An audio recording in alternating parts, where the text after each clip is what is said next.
Now that we're 2 days removed from the Strickland fight? I think the biggest upset in UFC history, best performance in a championship fight I've ever seen. Yeah. Thoughts on Strickland? Don't regurgitate what everybody's saying. Give me some original thoughts. Thoughts on Strickland is for all performance. Well, it's. Can I just speak technically? No, not technically. I never thought I'd see a Philly shell utilized. Be successful. Yeah, like I never thought I'd see a Philly shell and basically boxing win against meat and potatoes. A high level striker like Adesanya, and I didn't think that seeing somebody who essentially basically plods forward. And has one quad, bro. And has he's one missing a quad. Yes. And I think the story there is a couple things. One is seeing a guy who has been quietly sparring. If you look at his body, is what I love about Strickland. Look at his body. He's a guy who clearly isn't doing the state-of-the-art Drago-like fitness stuff. No, that stuff He's doesn't work. Great. Look at Bo Nickel. There you go. There's a million. Look at Fedor. His body comes from Fighting. He spars, and I think when you spar that much, you don't get hit as much. You have that radar.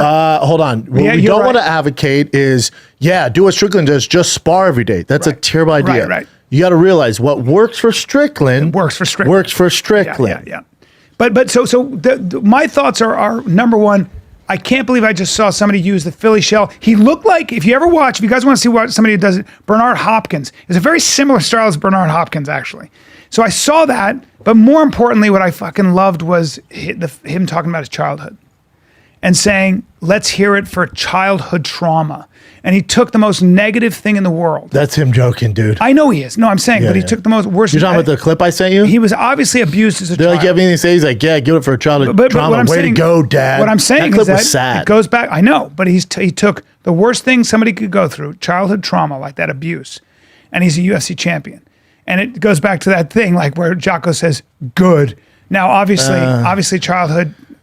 Can you just meet me halfway on this? I'm not saying that childhood trauma and abuse is good. I'm saying when you see beat the odds is what you're saying. And I think it gives people who are going through a lot of shit, it gives them, like, he's an example. Hope. He's an example. Yeah, of hope. I think this is what I said on the Shop Show. I think one of the reasons why he's so beloved right now, more people can relate to Sean Strickland than they can to LeBron James or Patrick Mahomes. Of course. Because, he doesn't run a 4.40. He comes from horrible conditions. He's not the fast guy in the room. He's not the most powerful guy in the room. He's not shredded. Fighting doesn't care, does it? Not really, but people can relate to that. And then also, which we talked about as well, is in this world of gimmicks and fake people and AI, he's as authentic as they get. You might not agree with all his opinions, but at least that's really him. So we're gravitating towards that. So I think that's why he's getting big. That's another huge point is, like, I think that Sean is, like, just always tells the truth. And you know what I saw that when the Stephen Bonner thing happened? And he got on, Stephen Bonner, and he got on and he said, you guys are all, talking now. Where were you when he was struggling? Why don't you help him out? And when he's not afraid to be unpopular. He just tells it like it is. You and I had this conversation with Rogan about how he's got the biggest podcast in the world, and he probably has the smallest team of anybody on the planet. Yeah. Like, I think there are 3 people that work for him. Well, I mean, as far as compared to us, in terms of what runs the business, actually, but as far as the podcast, it's Jamie. There you go. And Jamie's first ballot Hall of Famer. Yeah, and you go into you go into that studio. It's where the biggest people in the world are, like the movers and shakers of the world. Elon, and it's like me, Elon, Brendan Shaw, Brian Elon, Callen, you, me, Sam Tripoli, and you go in there and Alex you go, Jones. wow, you haven't changed a lick. The part of your success is that you've stuck to what's actually important, what works, but also what works. You just tell the truth. He goes, just tell the truth. Just keep telling the truth. Yeah. Wow, it's kind of what a weapon.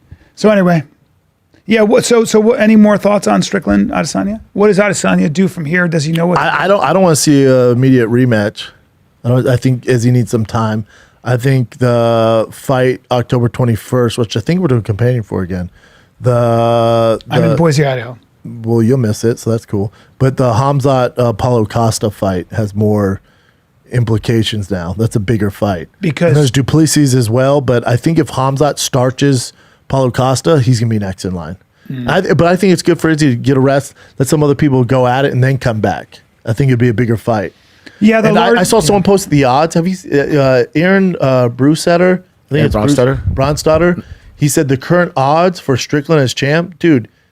Izzy's a minus 400 again in the rematch. Wow. It's insane. The only one he's favored over is Cannonier if they fight next. He's an underdog against Duplessis, underdog against Hamzat. Well, I think we'd all agree that Adesanya has greatness in him, and greatness means that no matter what, he finds a way to win. Like it was like Muhammad Ali. You could beat him the first time, you wouldn't beat him the second time. He'd come back and figure something out. And I think great fighters like Adesanya, that's not a dumb bet. That's a smart bet, just in general. If you look at those odds are insane. That's them saying. That's basically saying they're saying it's a fluke. That's a minus 450. That's them going. It won't happen again. It was not a fluke. No, that was my thing and that's why I'm a little against the rematch because I think Izzy needs rest no matter what. So if you do give him a rematch, do it mid next year. That's fine. But if it's an immediate rematch, like in December, I don't like that, or January, I don't like that. But this wasn't like a Matt Serra GSP where he knocked him out right away, lucky right hand. This is 5 rounds of execution domination. It was his defense. I'm good. His defense not getting, just checking those kicks and just not getting a mark on his face. That's insane. So we'll see what the UFC does. But again, I think in the world we live in now of this fake stuff and clickbaity headlines that are, you click on the video on YouTube and some, you're like, what happened? You click on it, some, crap. I think, again, I don't agree with everything he says, but Sean Strickland's a breath of fresh air. And I think if the UFC uses that right, he's going to be a massive star. If you're coaching Khamzat, Hamzat?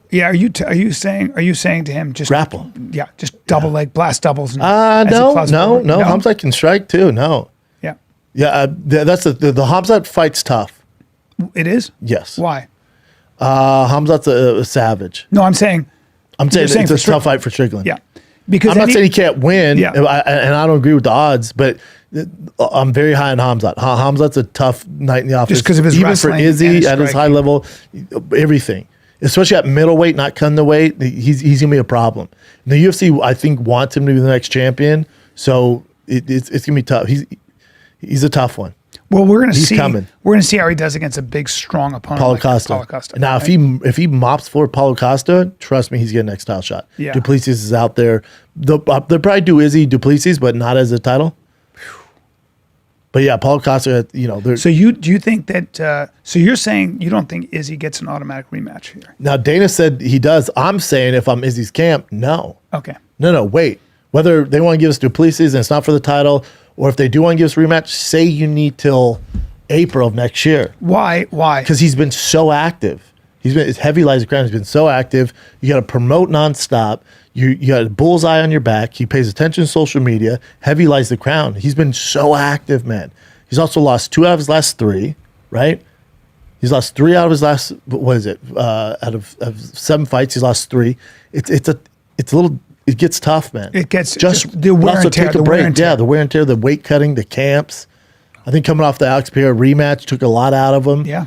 He wasn't supposed to fight Strickland. Remember, this wasn't supposed to happen. They tried to book Jan.